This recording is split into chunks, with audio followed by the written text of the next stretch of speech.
And we're good. Let's go. Okay, I'm here. Hello. I started early this time. Um, I'm gonna wait. I'm gonna wait like probably like 10 minutes, but we're here. Hello, everybody. Constantine's not here yet. I think he took a nap, or he's eating or something. He'll be here in a minute probably. Uh, but yeah. There's there's news. There's news in Russia today, huh?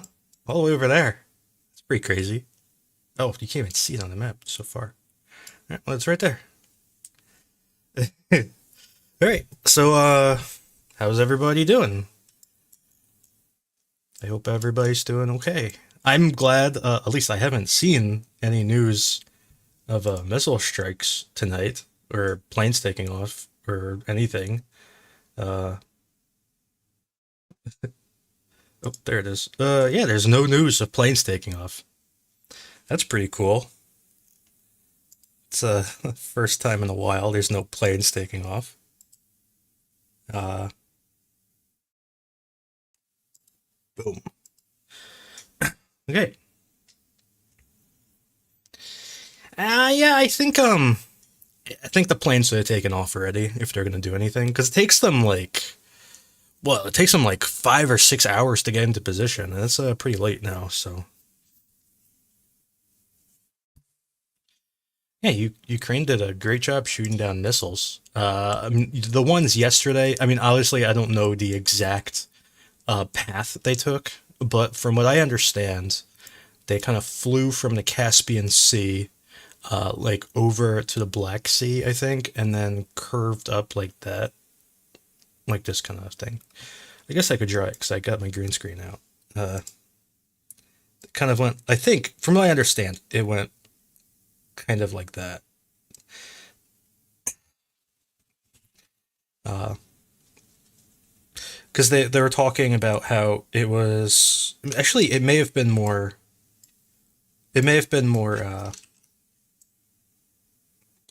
like this uh maybe more like that because they were talking about how it flew over land, which was confusing to people because they couldn't tell if they were Iskanders or whatever.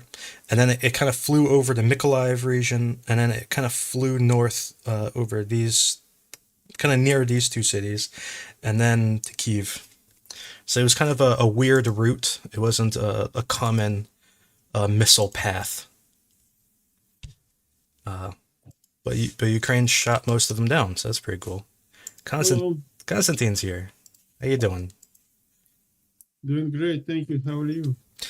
I'm a mess, but it's okay. Everything's great. Uh, Why are you? it's just What been a day. happened? It's just been a day. My dog got bit. Oh, I the dogs. Yeah. I hurt my ankle. I'm just a mess, but it's okay. Well, It's not a big. get better. Hope you feel Yeah, better soon. yeah, it'll be fine. And my dog's fine too. He's acting like he wasn't bit by a pit bull.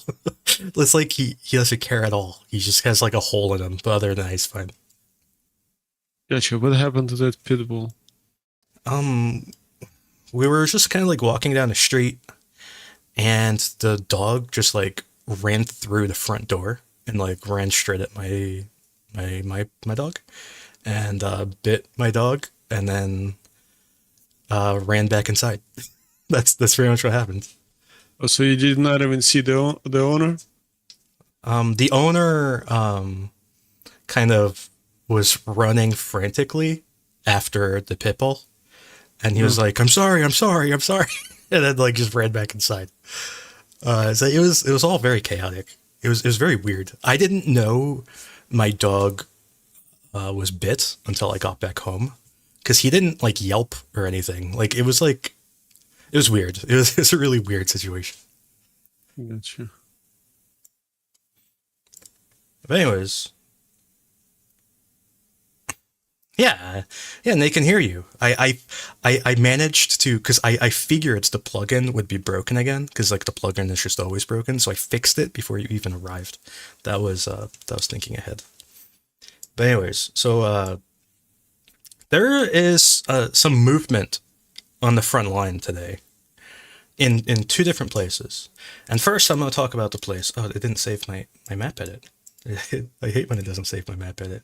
But anyways, like right here, Ukraine advanced here. This is didn't save this map edit. Anyway, this is south of Velya Novosilka. It's west of Vuhledar. So they Ukraine moved. I don't know whether this ground. I don't know where Ukraine captured and where they didn't capture. But the kind of the moral of the story here is that in these kind of four farm fields right here, Russia was shelling Ukrainians. So that was interesting. I don't know exactly where the front line is at this point, but I kind of I think that Ukraine might have Ukraine might control like this, and then like they were trying to move up and got shelled. Maybe I'm not 100% sure. So I didn't move the Ukrainian control, but I moved back the Russian control because this is all now a gray area. So that was interesting. We have not seen movement in this area in a very long time. So any movement here is very interesting.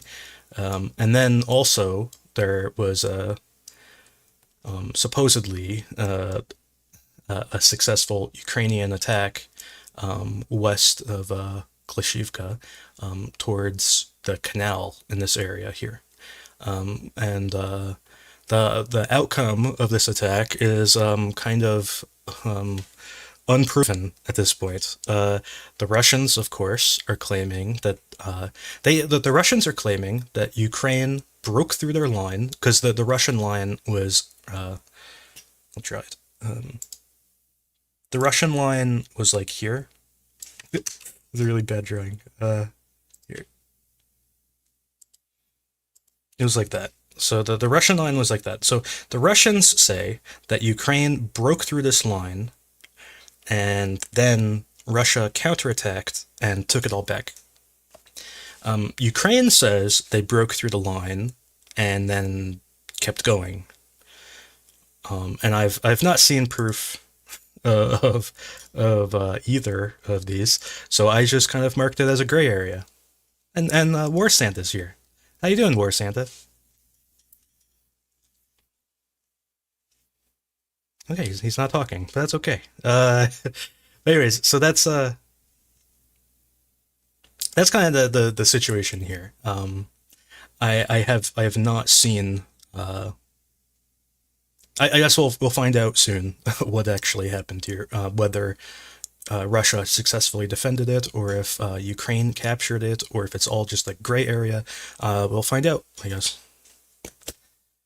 So those are the movements. Oh, and there was another movement that I forgot happened last week or over the weekend anyway. So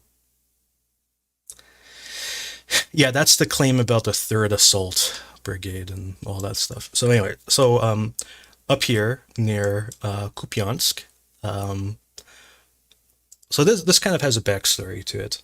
A while ago, I talked about how Ukraine had a lot of counter battery focused artillery here, where they had a lot of artillery whose only job was to hunt down and destroy Russian artillery.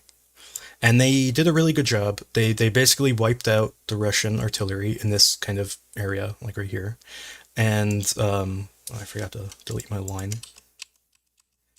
Okay, so they kind of destroyed all the Russian artillery kind of here. And it got to the point where Ukraine could no longer shoot at howitzers, so they were starting target mortars. And when it got to that point, Ukraine was thinking, why don't we just like capture Vilshana? And then like all of a sudden, Russia poured in a ton of reinforcements, and we saw a huge artillery strikes, like all in this area, like just giant artillery strikes from Russia because they had brought in just so many reinforcements, especially artillery pieces, and for a while, Russia was just heavily shelling all of these towns, and also kind of down here too. Just like everything, they're just shelling everything. So after a while, Ukraine basically said, "Okay, we'll just destroy all your artillery pieces again." After about 2 weeks of this heavy shelling, we now see Ukraine moved up. So they captured this position right here, which is kind of in the knee of this kind of forest strip thing, and then they captured this position right here, which is the intersection of these two roads. So Ukraine captured these two positions, and now they're pushing towards Vilshana. So that's kind of the backstory of what is going on in this kind of area. So I posted an image of this, and a lot of people got confused because there's a Le Mans here, and everybody thought it was the other Le Mans down here, but it's not. It's a different Le Mans. This is Le Mans Pershi. So and then there's also news about a few of these other towns where Hrenikivka has been struck by Russian artillery and air power. They've been bombing it. I don't know exactly what that means. It could mean they're bombing these kind of river crossings because there's a lot of points here where you can cross the river. And also this Masutivka is also getting hit by artillery and air power. And in addition to that, Russia had, in the past week or so, before they lost this area near Vilshana, they had been attacking Sinkivka, and they kind of, instead of attacking Sinkivka, I actually think they're attacking kind of like right here, but instead of attacking here, they're now trying to take these positions back near Vilshana. So you see these reports in the general staff of Russia shelling Vilshana. They're shelling these positions, and they're also trying to attack them to take them back. Le Mans Pershi, from what I understand, is still a gray area, and so are the better part of this Hrenikivka. All the area around the river is a gray area, and this whole town is a gray area, and basically most of this forest is a gray area. So now Russians are they feel threatened. They feel that Vilshana could fall, and if Vilshana falls, they are afraid of losing Horbivka and Tavelzhanka, and kind of losing this whole area that they've been fighting for the past since December or whatever, or even November, really. So they could lose several months of their little advances over here. And Vilshana, Russia has controlled it since basically, I don't know, like February something of last year, like February 25th or something. I don't know. They captured this really fast. So this town could be liberated for the first time in a long time. So that would be nice. And there's really no kind of logical end point to these attacks. This is not an offensive. This is not like preparing for an offensive. There's really nowhere to go. If Ukraine captures all of these places or liberates them, whatever word you want to use, there's no logical place to go after this. There's really no reason to attack any of these towns up here. There's like no kind of military purpose. You could try to push towards Troitska, but there's just a lot of stuff in the way. There's really kind of no end point here. Ukraine is acting opportunistically. This is an opportunistic attack. They're just doing it because they can. It's not really a step in a direction. Anyways, so War Santa, you there? Still quiet. Okay. Constantine, what do you think? I think you're doing great. Sorry, I was distracted. Sorry, but yeah, it's I don't have much to add. Not in here. Okay. I think that like, what are your takes actually? Like, what Ukraine can do here in upcoming months? How much Russian forces do you think, like, force ratio over here? Um, well, at the height. Okay, so if we go back in time to like December and January, the force ratio here was really absurd. Russia outnumbered Ukraine about 8-1, and they were not able to do anything. Like Russia really thought, like they thought that they were going to capture Sinkivka, Petropavlivka, and cross the river into Diverichna, and they thought they were going to have a big foothold here. They would be able to then expand kind of control on the other side of this Oskil River and do all sorts of things, kind of retaking the Kharkiv areas. That's what they thought, and they built up a lot of forces here. They outnumbered Ukraine massively, and there was a lot of threat. I think the general consensus, and I think I did like a I did like a whole stream about this once, back when I did this. I don't remember when this was, but I remember I drew this line. This was the line that Ukraine thought Russia was going to push up to. And this line is not random. It's actually a river. Ukraine felt confident that they could hold everything south of this river, and they couldn't hold anything north of the river. And as it turns out, they've lost like nothing because the Russians they just blew it. They had all the advantages that they needed. They had all the resources. They had they had more artillery. They had more men. They had more tanks. They had more everything, and they blew it. They failed. They didn't even manage to capture Hrynikivka. They did manage to capture Horobivka. They managed to capture Diverichna, and they managed Ukraine at one point controlled about half of this Tavolzhanka area.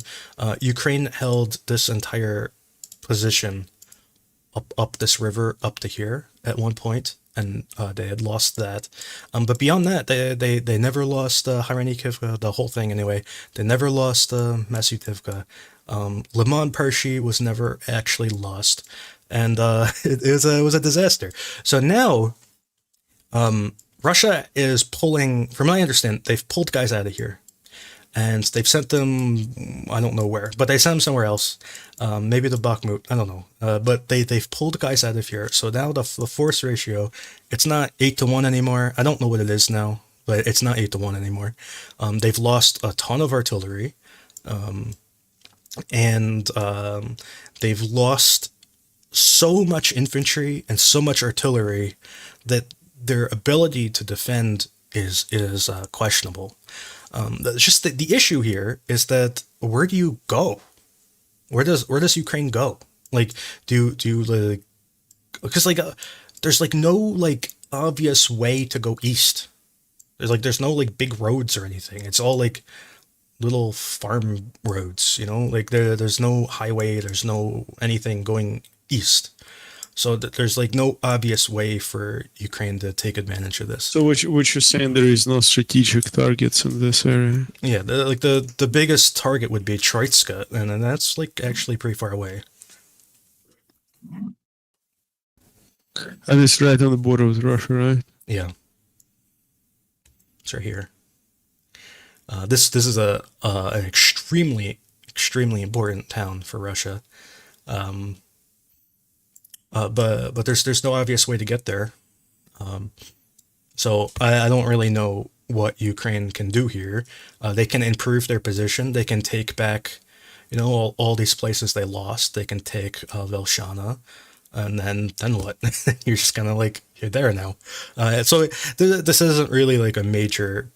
I don't think this is like a major breakthrough for Ukraine. It's just, but it is a success. This was supposed to be a major offensive for Russia. This was supposed to be on the scale of like what we saw in Vuhledar and Marinka and Avdiivka. It was supposed to be on that scale, and they did nothing. They captured half of a town. That was the full extent. And they didn't even really capture the town. Ukraine just left. There's like we don't need the town because Ukraine can defend the town from the other side of the river just as well as they can defend it from being in the town itself. So there's just no point in being in the town, so they just left. So that's kind of the thing here. So yeah, that's kind of the Kupiansk area. I don't know. You have some friends in this. Was it? I can never say this word. Stelmachivka. Is that how you say it? Yeah.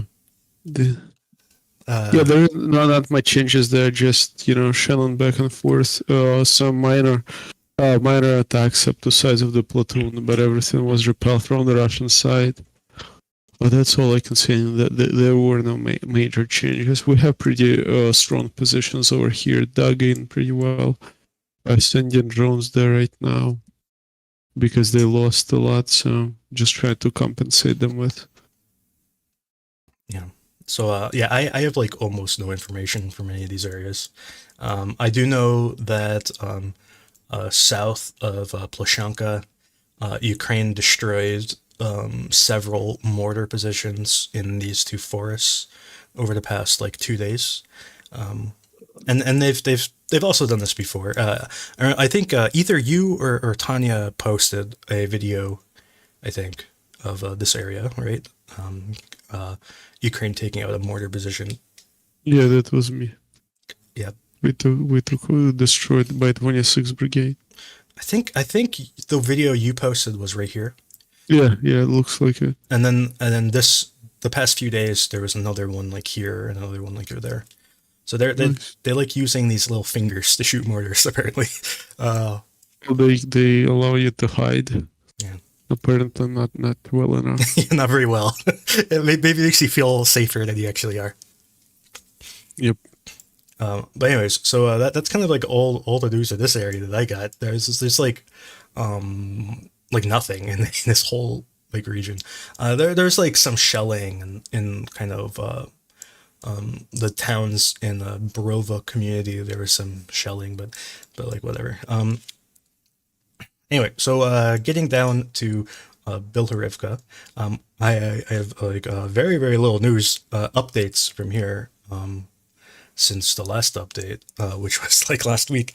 There were some videos of Russia dropping bombs and heavily shelling this industrial area, which kind of remember when they were talking about like there are 100 guys who were heroically defending this.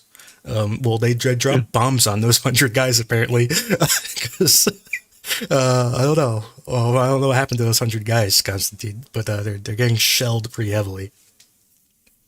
Those you mean 100 Russian guys? Yeah. Remember they had this whole thing where the 100 guys said that they were surrounded, and then the Russians heroically charged up this road and relieved them, and they broke the encirclement, and then the next day Russia bombed it with airplanes. So, I don't know what happened. Maybe I don't know. Maybe they just didn't like those 100 guys. But anyway, so I have no news since then. The bombing kind of suggests that Ukraine is kind of winning that fight, but and kind of like glide bombs or just dump, those some kind of I don't know. 500. The video is just the giant explosions. I don't know what kind of bomb it was. Maybe it was a glide bomb. I don't know.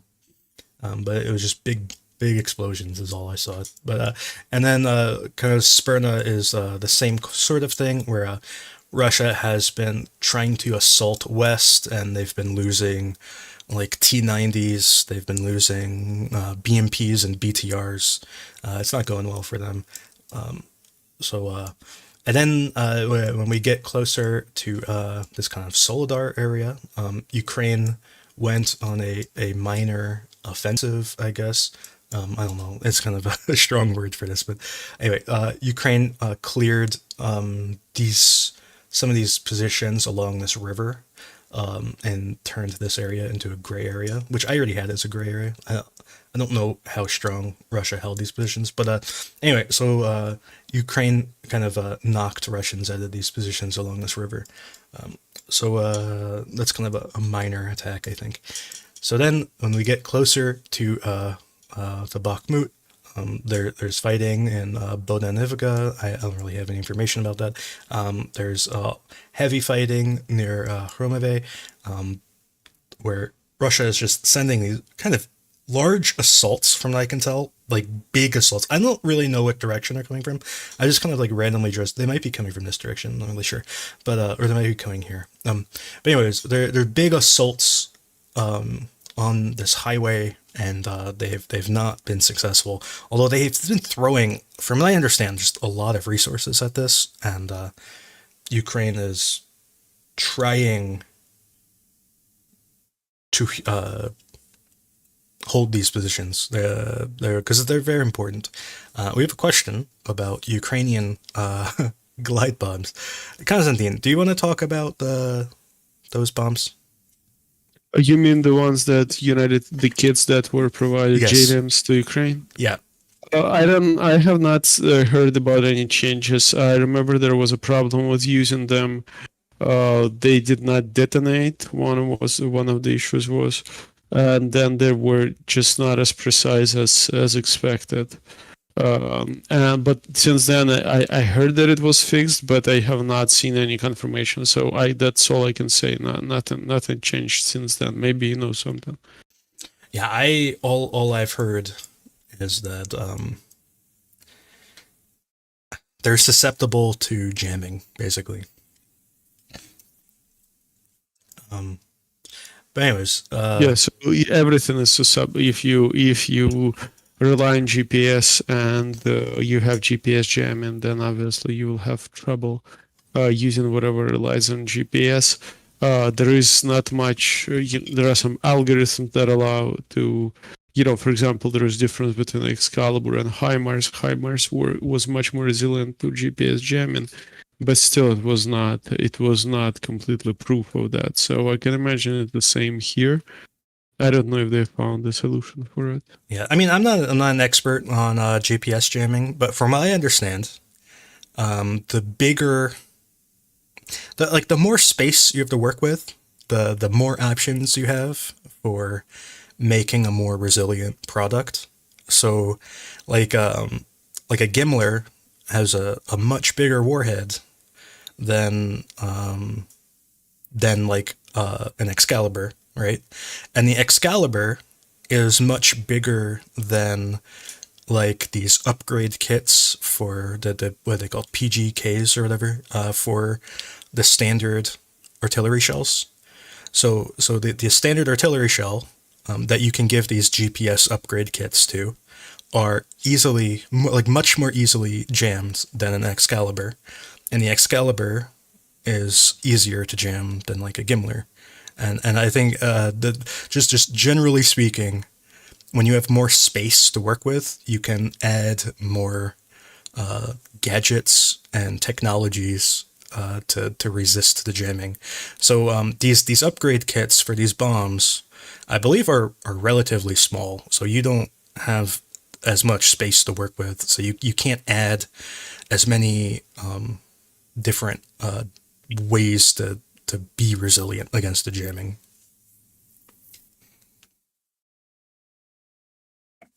Probably because of the antenna. Yeah, But I don't know, honestly. Yeah, it's the larger antenna helps, but it's also just you have more space. Like you can, like these smaller, like like if you have a really small space to work with, you might not be able to put a good inertial guidance system in it. Like you might have to skimp on the system just because you don't have enough space. You know what I mean? Anyways, I'm not an expert. That's just kind of my layman's take on it. The bigger is better.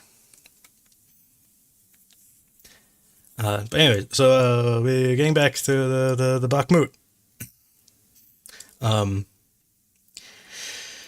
I got news a while ago, actually, on the 6th. So that was like 4 days ago, uh, or whatever, 3 days ago.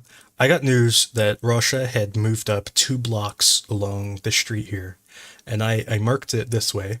And apparently, um, uh, every other kind of news source, because I got this news from a guy who's in Bakhmut, and he said they'd lost these 2 streets.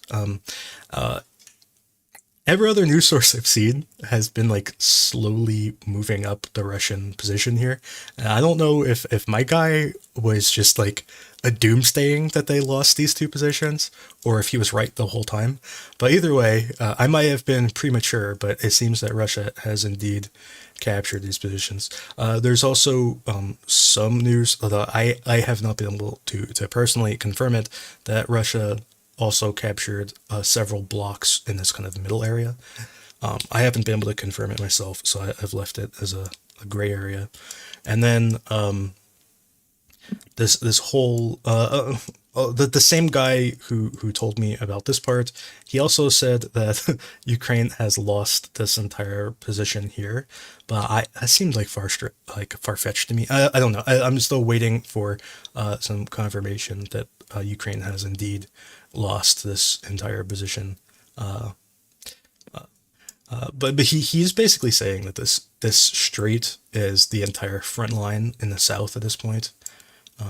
But anyway, so that the way that I have the map, it might be overly conservative in the south, or just overly conservative in general. I'm not really sure. Uh, and yeah, the uh, yeah, I don't know if the GLSDB things how well they'll work. I guess we'll see. They are a newer technology, although newer doesn't always mean better. As we've learned, sometimes newer means untested. Sometimes, so I guess we'll see what happens. Um, so anyways, I don't know. Do you have anything to say about Bakhmut, Constantine? Because I kind of don't. I kind of said everything I wanted to say. It's getting heavily bombed. It's getting shelled pretty heavily. It's getting incendiary shells or incendiary bombs or whatever they're using. All sorts of incendiaries being dropped at night. Um, I don't have much to add. It's just nothing left of the city. It's just a matter of time. I don't think the city does not exist anymore. I don't understand how Ukraine still holds it, but we do. So it's absolutely just mind-boggling how this happened, how we can do it. I imagine the losses and everything. So I don't want to really talk too much about it. and Ivanivska. There have been a lot of videos recently from this kind of turn in the highway where Ukraine has lost a lot of vehicles on this particular turn.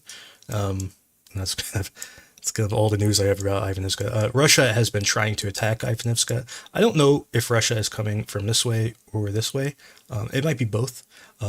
But either way, they're trying to attack Ivanivska. They're trying to move through this forest. They're trying to cross this canal and move west. And then none of those are succeeding. They've made like zero progress. And then getting back to kind of today's news, that Ukraine has launched an assault west of Klishivka. The result of this assault is still up in the air. I've marked it all as a gray area for now. Russia says that Ukraine broke through their lines and then Russia counterattacked and pushed them back out. Ukraine says they broke through the lines and kept going, and I guess we'll see in tomorrow or whenever. We'll see probably more evidence about what actually happened. So yeah, there's that's kind of this whole Bakhmut area. Kind of all I gotta say. So there's actually a lot going on here that is not being talked about a lot. Um, there last week I talked about this kind of area near Ozaryanivka and Kurdimivka, where Ukraine has been slowly pushing towards the canal. They've cleared all of these. So Ukraine kind of where's my mouse? Oh, wrong. I was looking at the wrong screen. Okay, so Ukraine kind of started here, and like anyway, so they kind of pushed this way and cleared kind of this forest. Then they pushed kind of north and cleared that forest, and then they kind of pushed north and cleared this forest. So and they captured this little thingy. I don't know what that is, but it's like a anyway. So they cleared all of these areas, and they're kind of getting really, really close to this this canal. They're kind of, and then I showed a video last week where Ukraine kind of they brought up that like kind of mine clearing meteor thing or whatever it's called, and they shot that whole big like rope of mine clearing stuff and blew up some Russian position or something. I don't really know what they blew up, but they blew up something kind of over this canal. So that's been kind of going on down in this kind of southern area. And then now up here, it seems that Ukraine is kind of trying the same sort of thing where they're trying to clear all of these forest strips, and then they're probably going to move up the forest strips to clear these forest strips, and then at that point they'll probably try to cross the canal. So this kind of opens up some sort of possibility in the future of maybe crossing the canal in two different places, which would be a threat to the Russian flank, obviously, their flank of Bakhmut.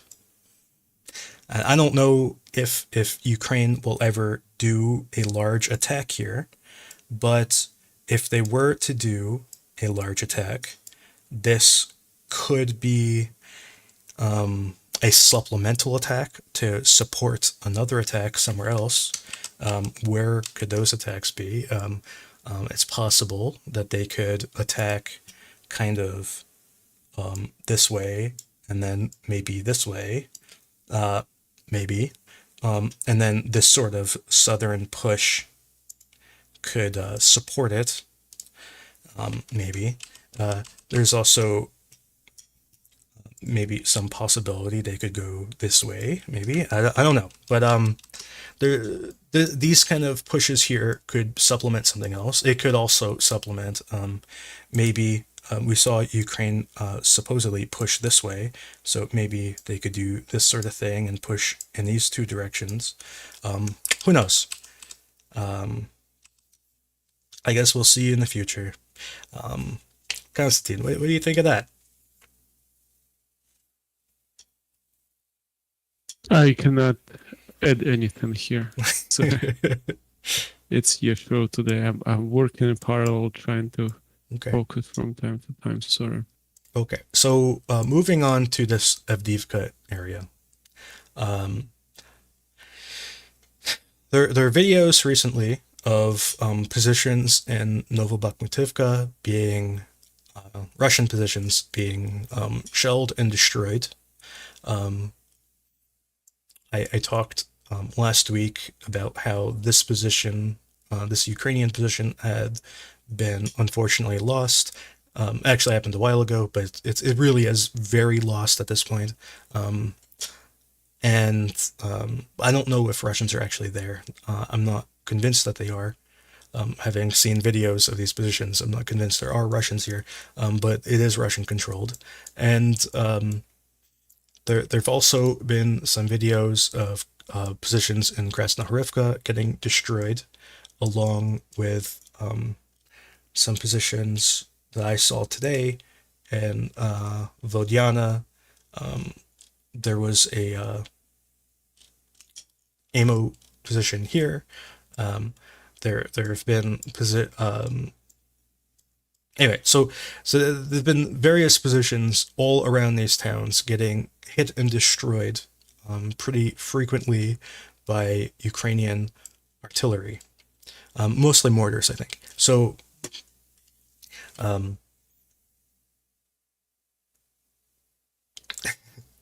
I don't really know what to say about this Avdiivka area other than it's going very badly for Russia. They have not achieved any of their goals here. They've taken massive casualties. They've lost so many vehicles, like literally hundreds. This position around Apitna, this kind of like triangle here, is just a graveyard of vehicles. This road here is also a graveyard, and kind of this position here is a graveyard, and right here is a graveyard.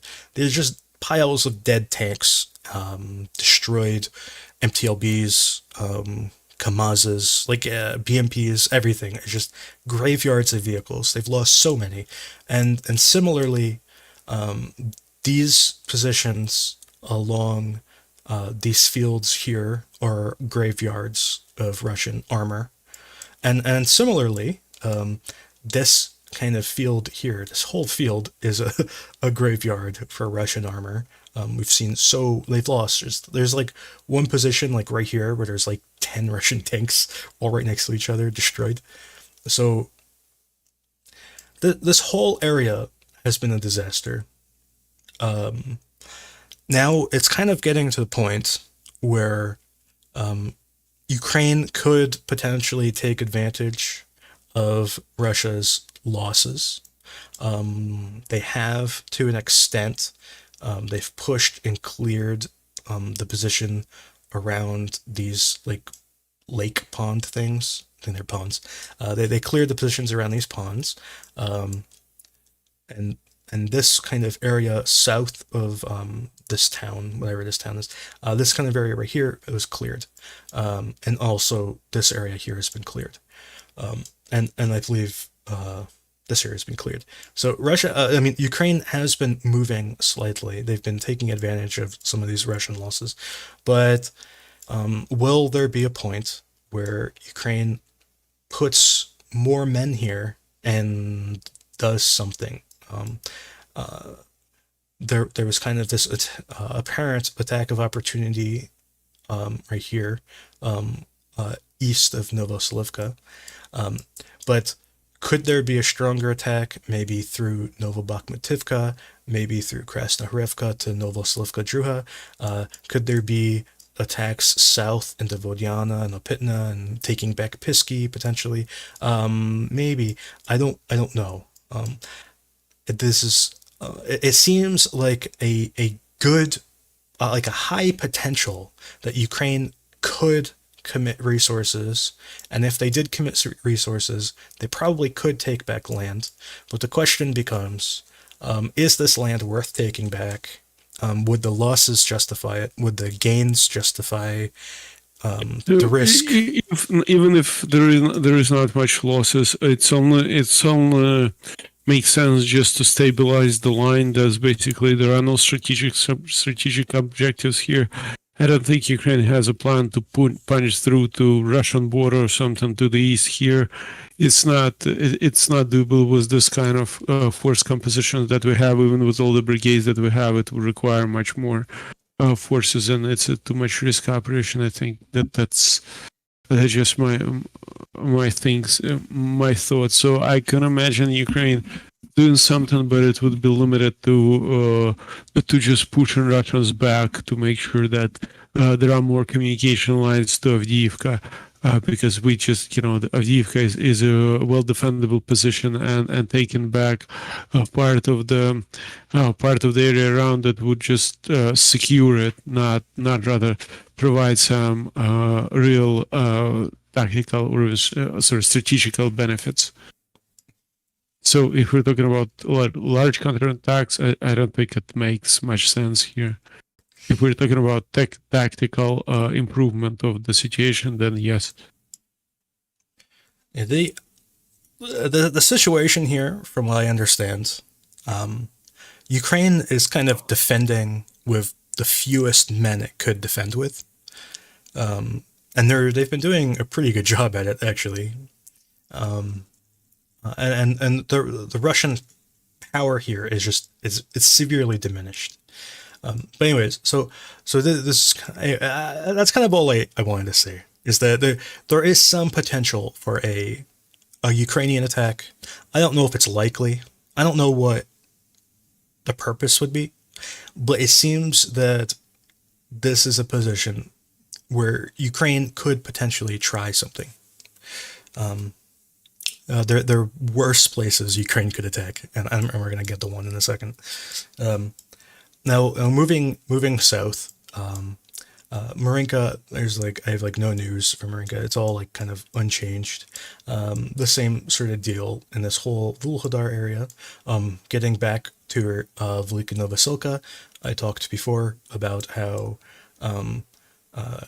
Russia was shelling Ukrainian positions in these kind of 4 farm fields. So Ukraine seems to have moved up. Maybe I don't know how much, so I didn't change the Ukrainian control. So I just made the gray area bigger, and then kind of moving west towards Zaporizhzhia. I have basically no interesting news from any of here.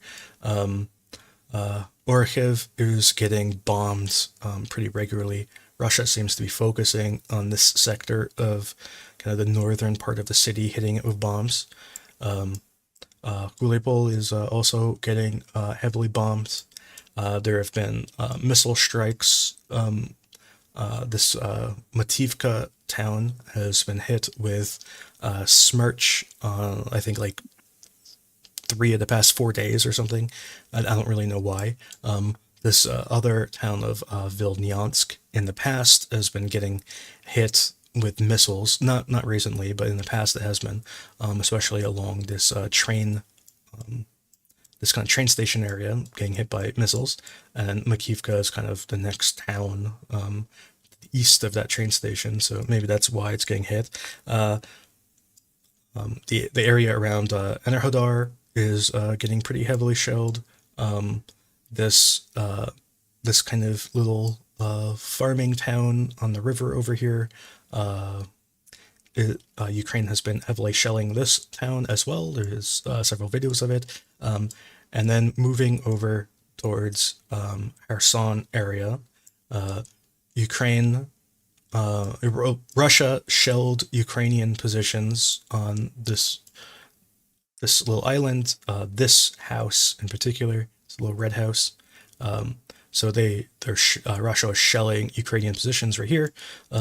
Suggests that Ukraine has basically taken full control over this larger island, which is Potomkin Island, and they are now kind of expanding south into whatever this island is called. I have no idea what the island's called, but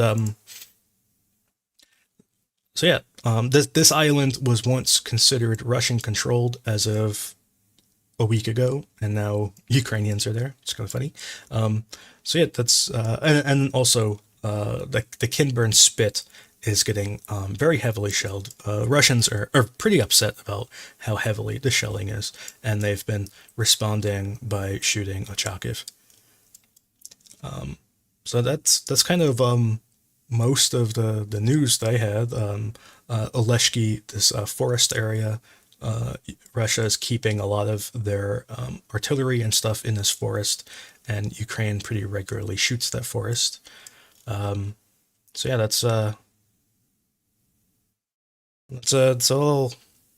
That's it.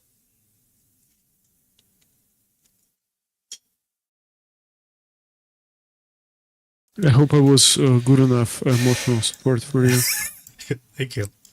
Uh, so yeah, I don't know if anybody has questions to talk about. Last night I was on the Bowman thing. That's his name, right? Boomer report. What's that?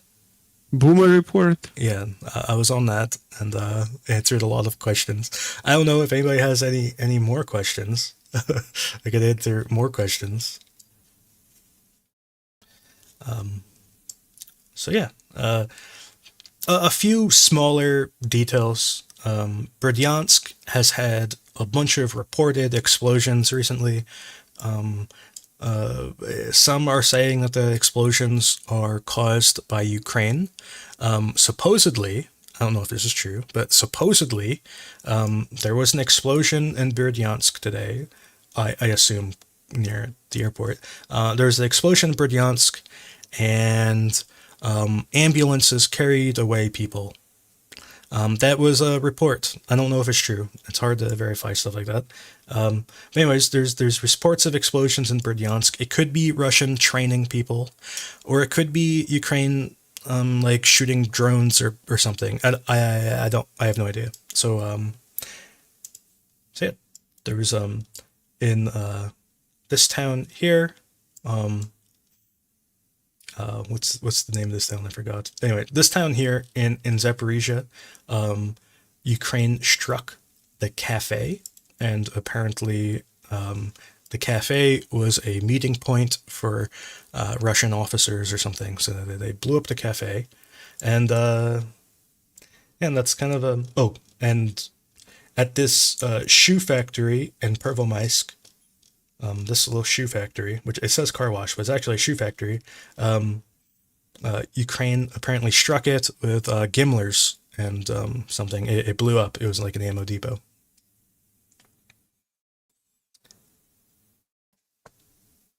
Has Ukraine destroyed a T-55? I don't think so. I don't. I haven't seen it anyway. I feel like I would have seen it if they have. I haven't Yeah, seen it. probably as soon as there is any footage of that, we're all gonna know it. Yeah. Um, I have seen that Russia has been moving around T-64s, which is interesting because I don't think Russia has used a T-64 since like 1991 or something.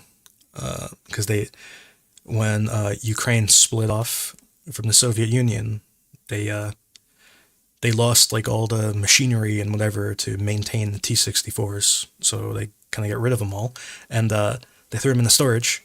And they've been pulling them out of storage recently, and everyone's kind of thinking, why are they pulling T-64s out of storage? They've been pulling T-64 since 2014. So Well, the numbers are not that big, but they were pulling them out, and they don't have too much of them. yeah. Well, I mean, anyway, they've been pulling them out recently. Even the Russians, like I've seen, like what's it? Anyway, I can't remember his name, but one of the main Russian writer guys who's actually not stupid, like one of the smart ones, he was like, why are we pulling out T-64s? Like, didn't we like send all the good ones already, and all the bad ones are still there? Like kind of the theory here is that they might be scrapping the T-64s, but who knows?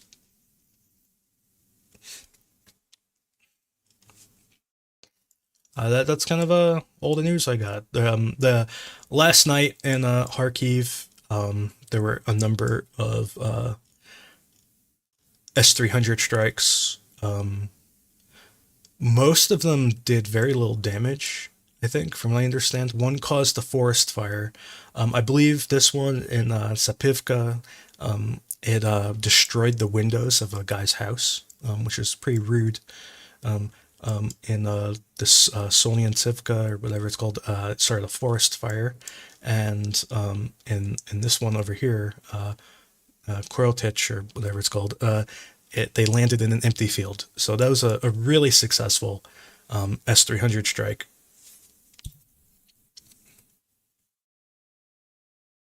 Oh, there have been a ton of T-62s destroyed. There have been a ton of T-62s captured as well. What are like 15, 20? What are the number? What do you think the numbers are? I don't know. Um, feel like every time I can geolocate one, I do it, and I feel like I've done at least 10. I feel like, Which, and I can't locate all of them. I can yeah, tell you and that. obviously we have not all of them have been shown. And this T-62 is really old tank. Well, I think one of the biggest problems is um, not actually it being destroyed, but it's being abandoned because it just breaks. Because those are really old tanks that really no one is used to maintaining, and there are no procedures. There are no parts probably for them as well in good state. So I can imagine if with T-55 it's going to be even worse because the tank is even older. The one maybe benefit of a T-55 is how simple it is. Also, the T-55s, they were all modernized like what 2 or 3 years ago. So they've only pulled out the modernized ones. So they should be in good order, don't you think? And they are No, I don't think so. relatively simple. Which version were they modernized to? It's like its own standard. It's like I think I called it like the T-55 2019 or whatever it's called. It's like its own standard of modernization. Trying to find it. Any updates on naval drones? I don't have any updates on naval drones. I saw that torpedo drone, and I'm kind of looking forward to a torpedo drone, but I don't know. Yeah, I don't know the torpedo because it uses the camera on top of it. I don't really understand how it's gonna work because like you have a bit of weather that is like sea is not stable and there are small waves. I'm afraid that you're not gonna be able to use it now. Well, I mean the other naval drones they seem to get where they're going. Yeah, because when the torpedo drone is basically it goes under surface and there is only the camera on top of it. So the camera has to be really high and like it just stick the camera is on the pole on top of it.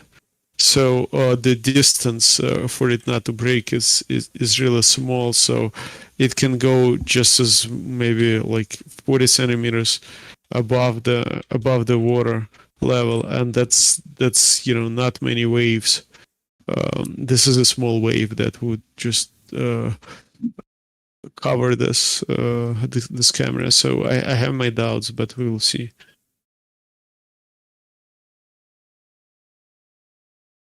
Um, yeah, I mean, I think I mean I'm assuming the assumption here is that they're accounting for this in the design process, but I don't know. But the question is about whether Wagner has a lack of shells. I don't think they have a lack of shells. I've never bought the argument that they've run out of shells. I think like they don't have as much as they want. No, because there they is a want like infinite. You can't have infinite. the war you want more. So at some point they probably had that infinite number, and they could use as much, simply just as much as they can consume. And now that's not true, and that's why there is so much fuss about it. And of course the numbers are going to be, I hope, going to be becoming only worse for them. I bet. I Yeah, bet. I haven't seen numbers. So this is just completely speculation. But I bet you that Wagner is shooting, if not as many, at least close to as many shells per day as all of Ukraine is. I bet it's actually pretty close. And Wagner's still complaining they don't have enough. Just like use them better, you know? Like maybe have you tried aiming?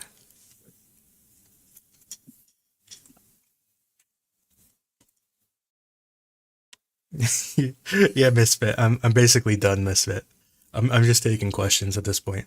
If you want to listen to it, you can go back and listen to it.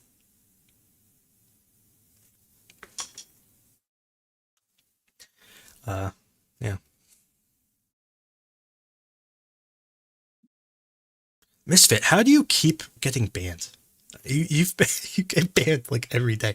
Are you showing borscht? Is that why you keep getting banned? I told you how. You know how they don't like it when you show borscht. It upsets people, especially when spilled on the ground. It's supposed to be in a bowl.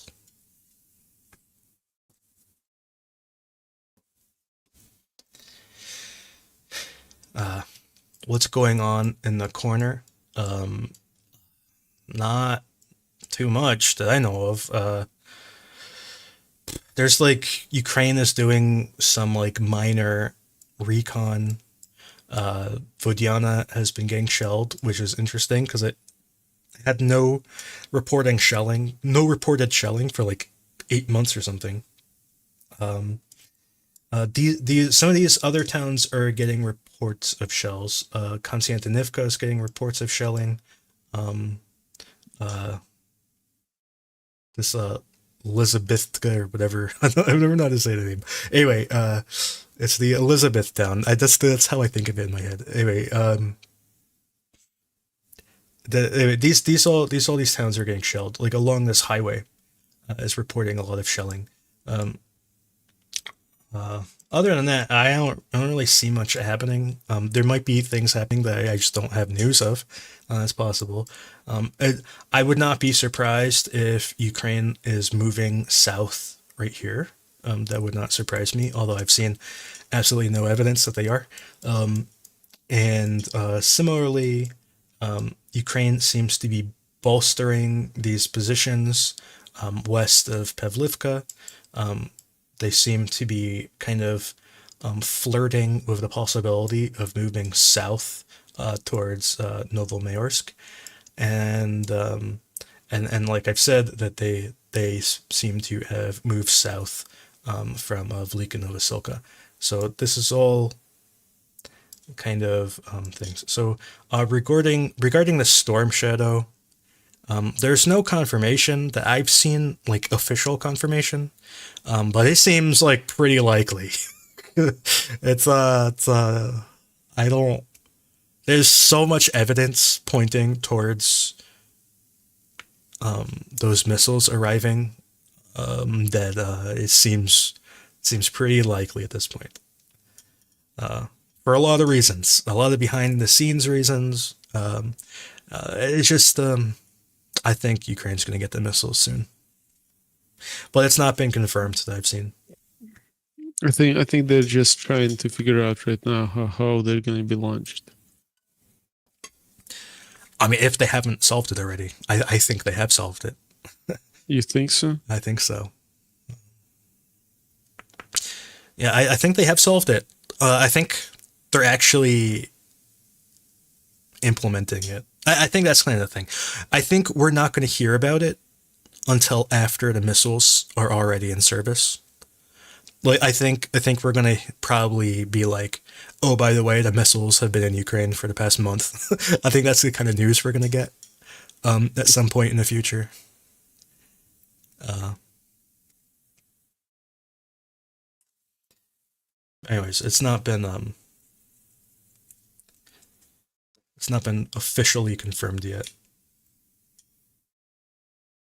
But were they at least promised, or it was just like just consideration?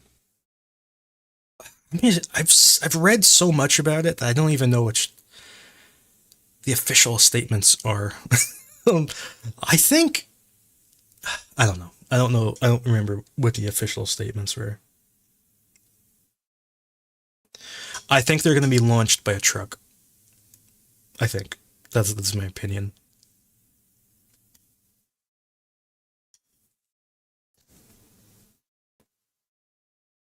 Well, we'll see. Yeah, and I hope they get enough missiles. From what I understand, And there are other missile experts that tonight they couldn't come tonight, but maybe some other night in the future, maybe Thursday.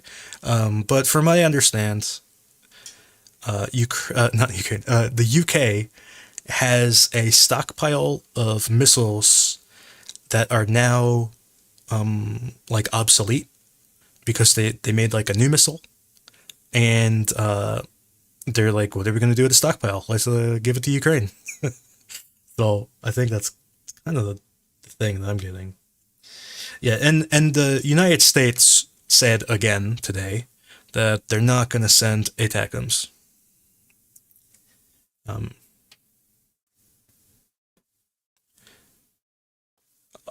I do not think the United States will ever give ATACMS to Ukraine, and it's not. It's for technical reasons. It's not for like lack of support. It's just there's like engineering reasons why they're not going to do it. Why? What? At Atacms? Yeah, Why? What are the reasons? because the guidance system is a very closely guarded secret, and I know people. When I say this, people laugh and say, "No, it's like 80 years old or whatever."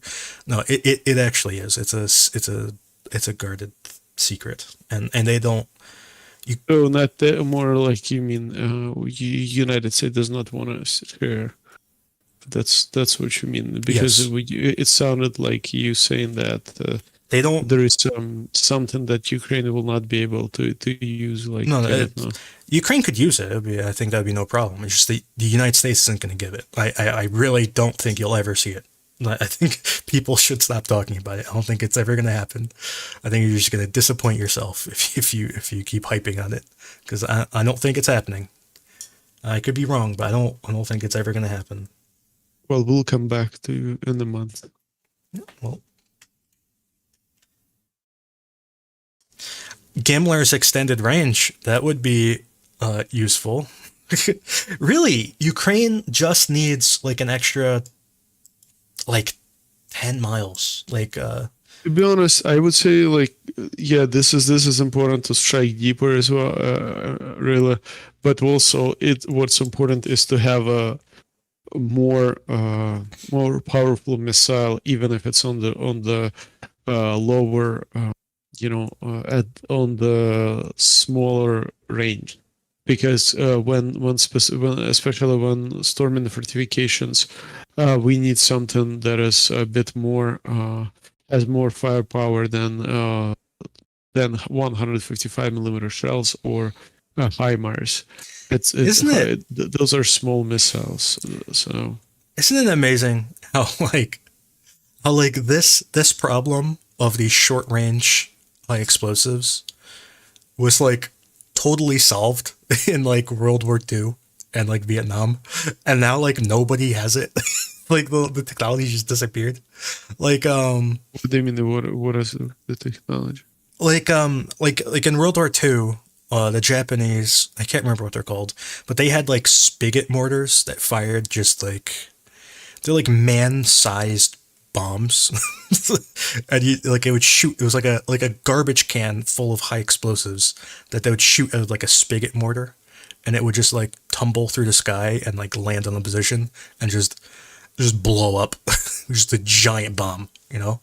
Um, and there's like nothing like that anymore, is there? Like I don't see like the United States doesn't seem to have stuff like that. Maybe Russia does, but uh, yeah, I'm gonna get a picture of that Japanese spigot mortar thing.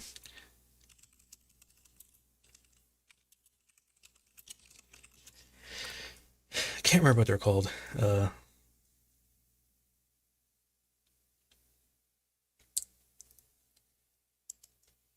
It's a 320 millimeter mortar.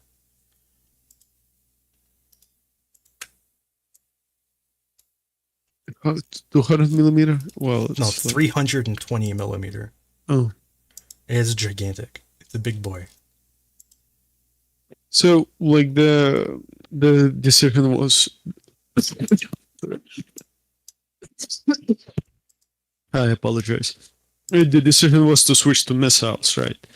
Instead of this artillery, because they were afraid of the battle, short life, etc. The one that you launched it with. Well, it looks like a bomb to me, you know? Yeah, but it's a mortar. Yeah, they would just shoot these things, and yeah, they used them at like the Battle of Iwo Jima. It's a Type 98 mortar, 320 millimeters. It was 300 kilograms. That's a lot. Sure is. Uh,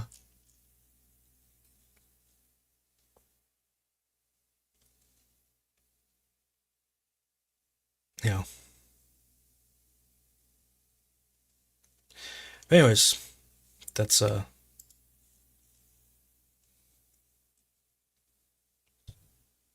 Yeah, forced mobilization in Mariupol. Good luck. Like evacuation or mobilization? mobilization. I don't know how many people are in Mariupol to fight, but How many people would go to fight there? Even if you force them, I think it's gonna turn into a disaster. yeah, it's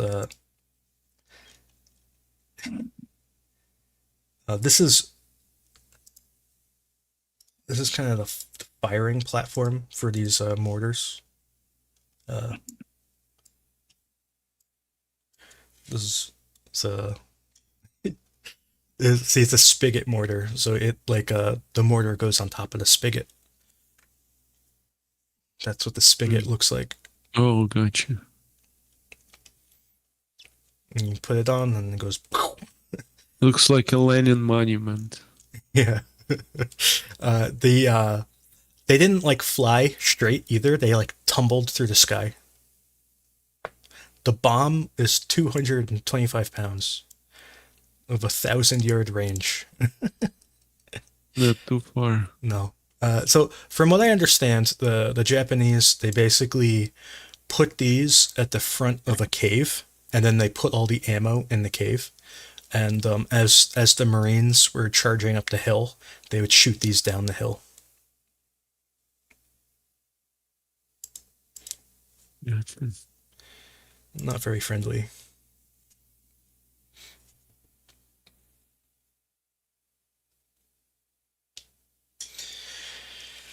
Oh, yeah. This defensive line, which is called a triangle.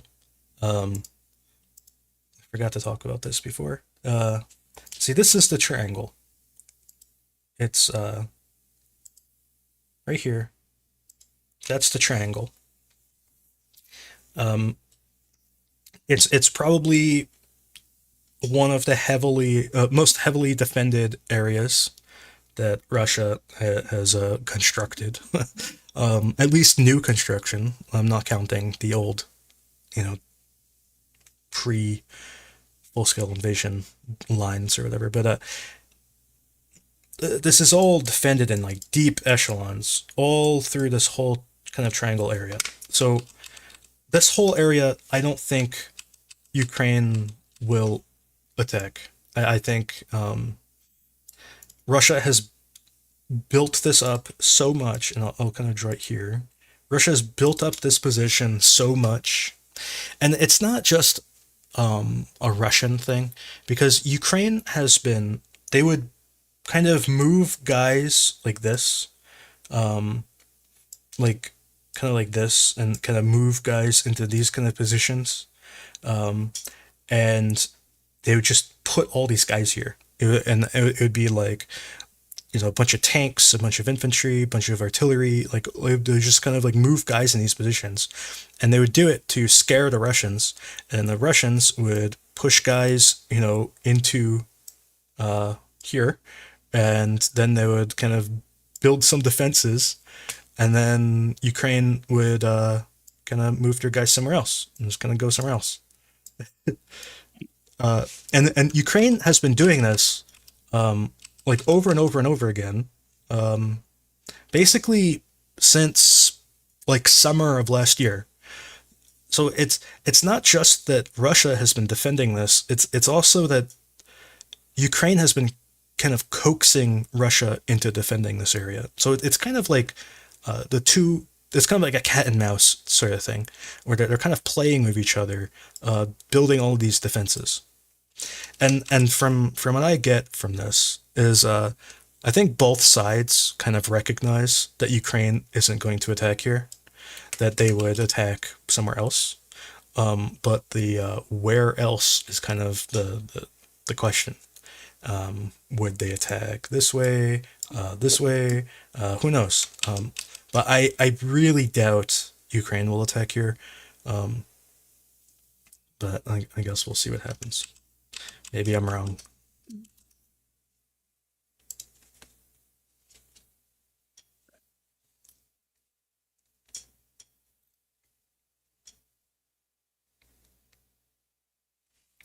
All right. So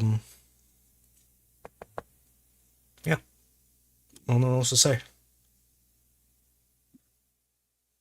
I think we're good. Yep.